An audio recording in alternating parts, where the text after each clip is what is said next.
Bien, en esta presentación vamos a ver algo de circuitos de control para motores eléctricos. Bien, para el mando de los motores se utilizan en general contactores. ¿Qué son contactores?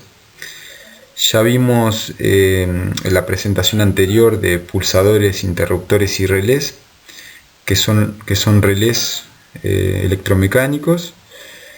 Bueno, los contactores son relés con contactos de alta capacidad para manejar corrientes y potencias elevadas, como se presentan en el arranque de motores.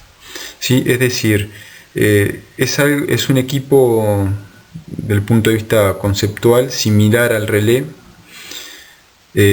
pero la diferencia es que tiene, digamos, una parte de potencia. Los contactos están diseñados para permitir el pasaje de corrientes muy altas. Los relés auxiliares en general más de 5 o 10 amperes no soportan. Bien, los contactores y los relés podemos representarlos separando las bobinas y los contactos asociados. Eso ya lo vimos en la presentación de relés. Vimos que había contactos normalmente abiertos y normalmente cerrados.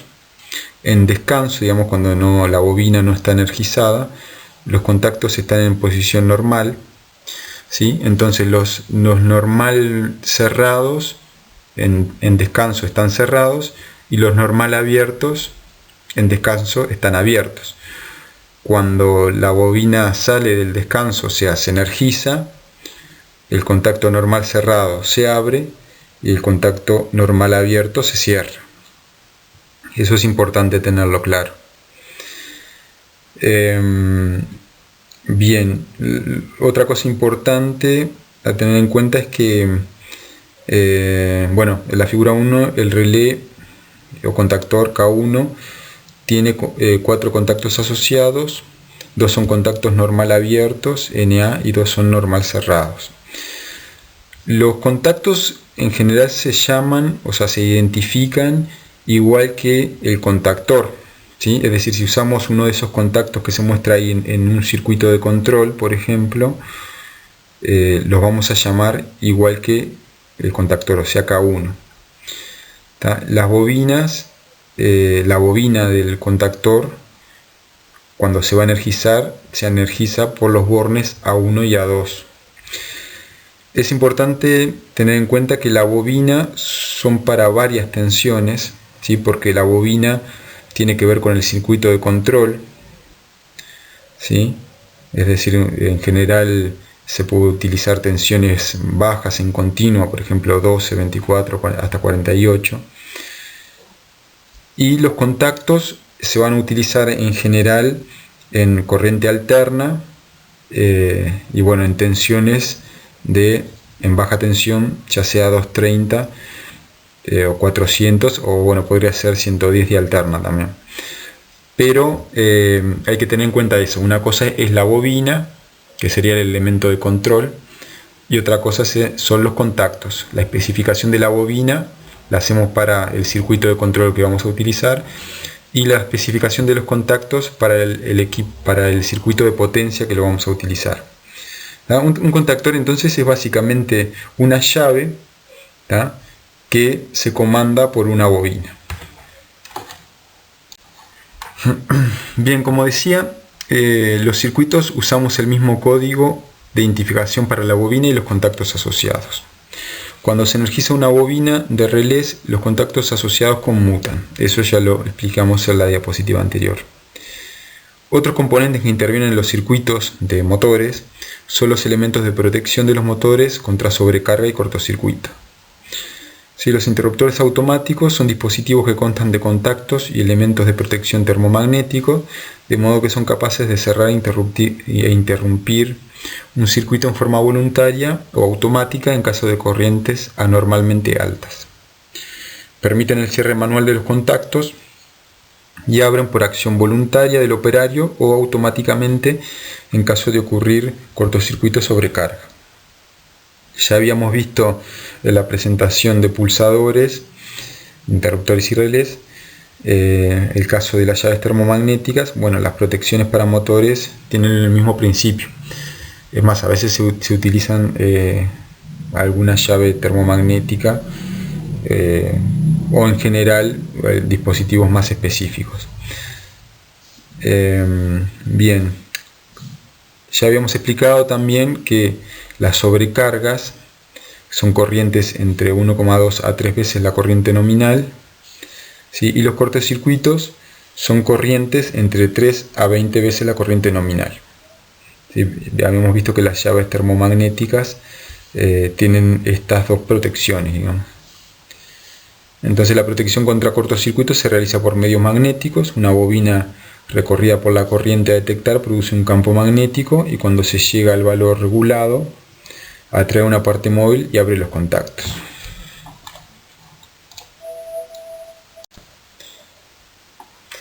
Y bueno, las sobrecargas son procesos más lentos, ¿sí? Digamos, las corrientes de cortocircuito se tienen que despejar muy rápidamente. Las sobrecargas es un proceso más lento y se detectan por calentamiento de un bimetal que al deformarse por el calor de la corriente dispara la apertura. Esto sería el relé térmico. Y bueno, ahí se ve en la foto, en realidad se ve una llave termomagnética. Bien a la izquierda lo que tiene es un contacto que lo que hace es repetir, digamos, si la llave está cerrada o abierta, ¿sí? O sea, abre o cierra contacto según la llave esté cerrada o abierta. Bueno, y a la derecha tenemos un interruptor diferencial que también ya es habitual en las instalaciones domiciliarias.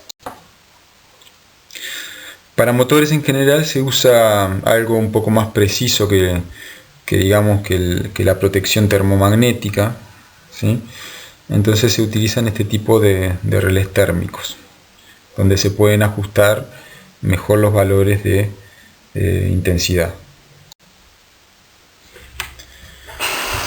Bien, esta diapositiva vamos a ver diagrama de circuito de controles para motores eléctricos.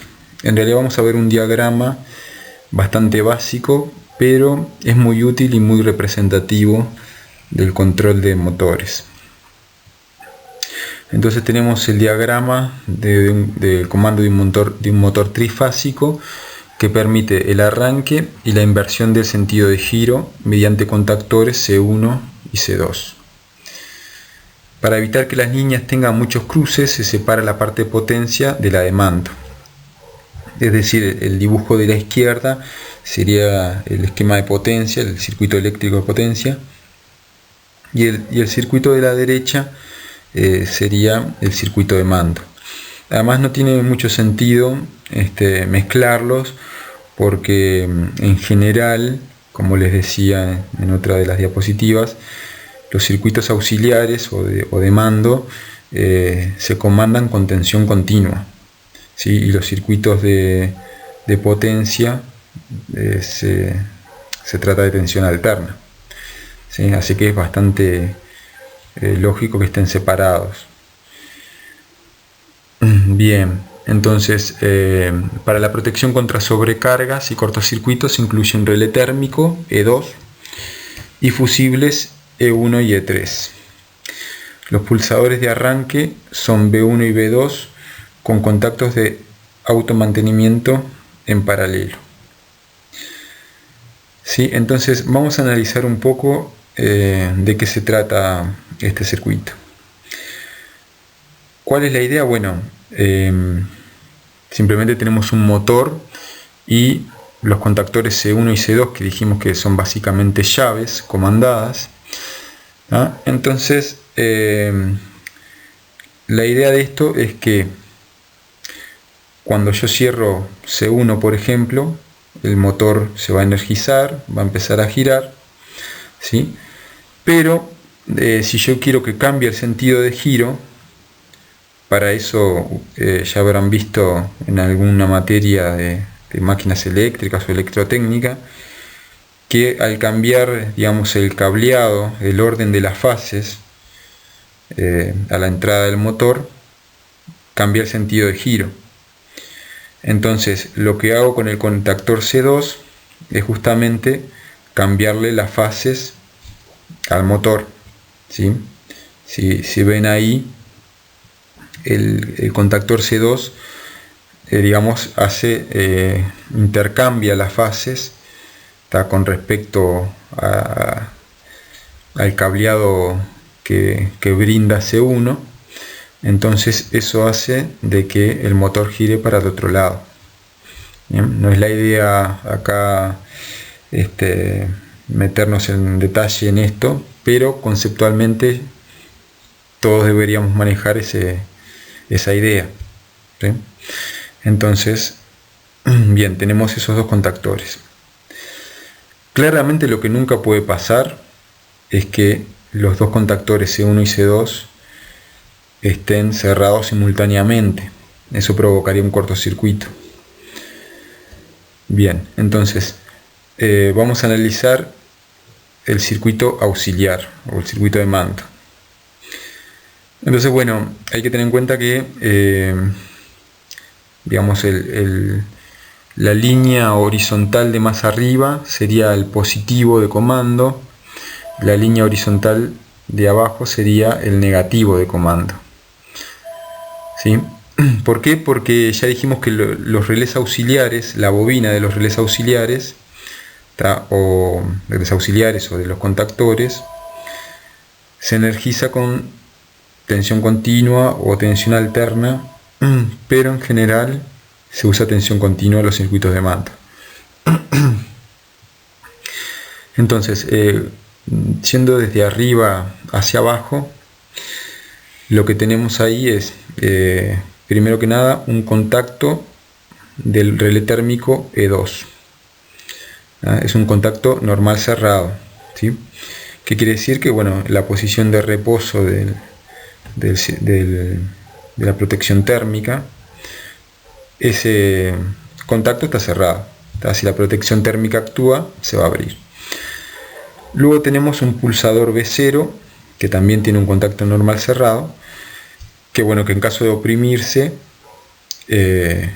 desactiva todo el circuito, ¿sí? O sea, mejor dicho, desconecta la tensión continua que viene de arriba del resto del circuito. Luego tenemos, seguimos para abajo, tenemos un contacto B2 normalmente cerrado y un contacto B1, ¿sí? Vamos a seguir por la rama del B2, ¿sí? Bueno, abajo de B2 tenemos un pulsador que es B1, ¿tá? Ese pulsador es un pulsador de momentáneo de impulso, ¿sí? Es decir, si lo oprimimos, el contacto se cierra. Cuando dejamos de oprimirlo, que es lo que pasa, lo que hacemos habitualmente, digamos, lo que hacemos es oprimirlo por un tiempo muy cortito y lo soltamos, ¿no? Y luego, si seguimos para abajo, tenemos un pulsador B3 que es normalmente cerrado, que lo que va a hacer es desconectarme el circuito del contactor C1. Y luego tenemos un contacto en serie normal cerrado de C2. C2 es el contactor C2. Y luego tenemos la bobina del contactor C1. Bien, entonces, ¿cómo funciona esto? Primero que nada vamos a conectar C1. Energizamos C1. Bueno, para esto lo que hacemos es oprimimos el botón B1, ¿sí? Entonces vamos a asumir que el contacto de B2 está cerrado, el contacto de B0 está cerrado, ¿sí? B2, que sería el pulsador que me activa el contactor C2, está cerrado porque nadie lo está oprimiendo. Oprimimos el botón B1, el botón B3 nadie lo está oprimiendo, o sea que está cerrado, y el contactor C2 vamos a asumir de que está abierto, así que bueno, estaría cerrado también, ¿tá? Entonces, básicamente el único punto donde está abierto este circuito de energización de C1 es B1. Entonces al oprimir B1, C1 se va a activar, se va a energizar, ¿sí? Entonces, bueno, pero ¿qué pasa? Se va a energizar por un tiempo, por el tiempo que tengamos oprimido el pulsador B1, ¿sí? Bueno, como no queremos estar todo el tiempo con un pulsador, apretando un pulsador para activar el circuito de un motor. Entonces, para eso se utiliza lo que se llama un contacto de automantenimiento, que sería simplemente un contacto del mismo contactor C1 o relé auxiliar. En el caso de los relés auxiliares es la misma idea, pero ese contacto que está en paralelo con B1, con el pulsador B1, es el contacto de automantenimiento. ¿Qué es lo que hace? Bueno, cuando apretamos B1 y toda la rama se energiza, y se energiza C1, entonces acuérdense de que los contactos normal abiertos repiten, digamos, el estado de activación del contactor. Entonces cuando la bobina C1 reciba tensión, ese contacto se va a cerrar, ¿sí? ¿Y qué pasa? Cuando yo suelte el botón B1, ese contacto va a estar cerrado, el C1 va a estar cerrado momentáneamente, ¿verdad? Y digamos, la tensión va a pasar por C1, ¿sí? Mientras yo tenga, y siempre imaginemos que tenemos B1 presionado, entonces la tensión va a pasar tanto por la rama de B1 como por C1, por el contacto C1 que tiene en paralelo, para energizar la bobina C1. Y cuando yo suelte el botón, ¿sí? ¿Qué va a pasar? El contacto C1 va a estar cerrado y la bobina C1 va a estar energizada. Entonces, digamos, como uno depende del otro directamente, es decir, cuando uno está activado y el otro está cerrado, ese circuito va a quedar cerrado y C1 va a quedar permanentemente activado. ¿Hasta cuándo va a quedar activado C1? Bueno, hasta que le quitemos tensión al circuito, ¿sí? Entonces, ¿cómo le quitamos tensión? Bueno, tenemos un pulsador B3, por ejemplo, que si lo presionamos me va a desconectar C1 la tensión en C1, y todo el circuito va a quedar desenergizado, me va a desarmar el circuito, ¿sí? Bueno, la misma idea es para el contactor C2. Eso es lo que llamamos circuito de automantenimiento. ¿Tá? El automantenimiento lo que hace es justamente eso, digamos, se mantiene activado con un contacto propio. Luego tenemos una cosa que se llama enclavamiento, que quiere decir que en este caso C1 y C2 no pueden estar, tenemos que imposibilitar la activación de C1 y C2 al mismo tiempo, ¿sí? Entonces, cuando activamos, por ejemplo, C1 con el botón B1, ¿ya? Si se fijan en la rama de C2, arriba, tiene un contacto de B1. ¿Qué quiere decir?